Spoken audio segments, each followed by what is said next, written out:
guys, I'm Pixel Dan, and this is a review of the Nickelodeon Teenage Mutant Ninja Turtles, Dexter Stinkman! Baxter Stockman! The evil-minded mad scientist comes to the brand new TMNT toy line, so let's take a look at this guy. Baxter comes in the brand new Nickelodeon TMNT style blister card packaging, featuring that bright green and purple colors in the background.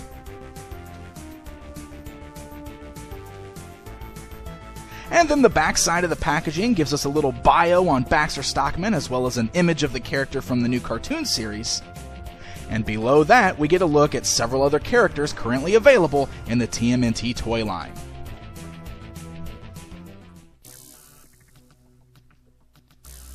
So immediately upon pulling this guy out of the packaging, there is some minor assembly required. Both of his feet are detached, so you do have to clip those on yourself. But it's very easy to do so, and there's little pegs on there so that you know which one's the left foot and which one's the right foot. That way you don't mix them up. Once you snap them on place, they don't pop back off, so it's a one-time assembly, and then you're all ready to go. So here he is, Baxter Stockman! This, of course, is based on the first episode we saw the character in the brand new series, where he was running around in his giant robot suit. I do sort of hope we get a Baxter Stockman in human form, but it is still pretty cool getting him as we saw him in this particular suit here. So of course you can see that it's mostly just the silver mechanical suit. It does have some nice little red details on there to differentiate it, but mostly it's just kind of the unpainted silvery plastic. It is kind of that neat little swirly type of color in there, so it does kind of have this metallic look to it, but not overly so. It's not shiny or anything like that. Then up at the top there, you can see we do have Baxter's human head poking out, as if this is a big suit that he's wearing. And it does have a nice little paint job on there. You can see the glasses painted silver, he's got the mustache and his hair painted black, so nice little paint job on his face there. One of the things I like about the costume is it definitely has elements of his famous mousers, specifically in kind of the overall shape of the top there, and then the feet. He definitely has mouser feet, which is a really cool little touch.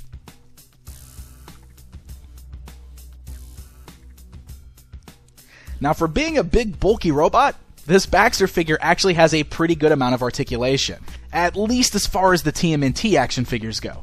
He definitely has more articulation than most of the baddies in this line, so let's take a look at it. First of all, the human head that's poking out of the body there is on a swivel, so you can move the head both back and forth very easily, just by kind of sticking your fingers in there and turning it around. Then the arms are at nice ball-like joints there at the shoulder, so you can move the arms outwards and forwards and backwards, though the armor does kind of hinder the movement just a little bit. He's got nice joints at the elbows there, and swivels at the wrists.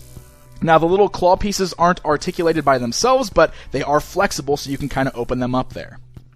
He also has a swivel at the waist, nice hinge joints at the thighs, so the legs can split outwards, move forwards and backwards, and then a nice standard joint at the knee. There's no other articulation in the feet or anything like that, but still a pretty good range of motion for a TMNT action figure.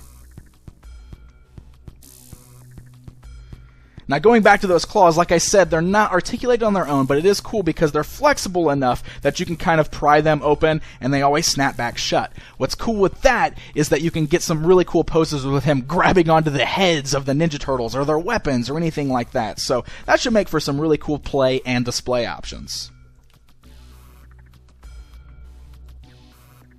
And then there's the scale of this guy. While it was probably a little bit bigger in the series, and while Baxter would probably be a very tiny person if you took him out of this particular suit, looking at the size of it overall, I will say that the scale is still pretty good, especially in comparison to a lot of the other things we've gotten in this line. You can see that he is quite a bit taller than the Ninja Turtles, and even standing him alongside one of the other larger figures in this line, such as Dog Pound, you can see that he's even bigger than Dog Pound. So this is one of the largest figures we've had in this line so far, and I do really like that.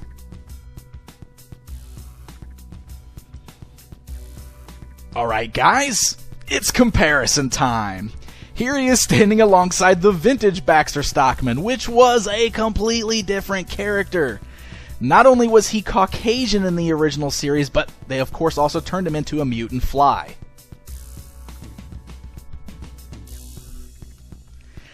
And then here he is standing alongside the version from the 2003 toy line, which, again, is another very different look for the character. Here he was portrayed as just a head on a robot body, which is something that happened to him in that series.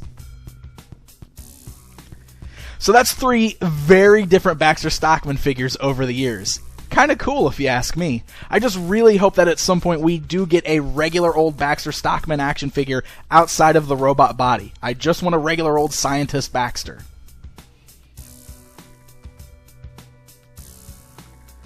So there you go, guys. There's a look at the brand new Baxter Stockman action figure from the Nickelodeon Teenage Mutant Ninja Turtles toy line. Overall, I'm pretty happy with this guy. While his scale isn't perfect because, let's be honest, look at that. You can tell he would be itty-bitty if he was outside of that robot suit. It's still better than some of the scale options we've seen with some of the other figures. And overall, he's a pretty great action figure. He's nice and big and clunky. He's got some pretty great articulation for the type of build that he is. And he's an iconic character from the Ninja Turtles franchise. So he's one that you're probably definitely going to want to add to your collection. Baxter Stockman will be hitting store shelves very soon, so happy hunting, and until next time.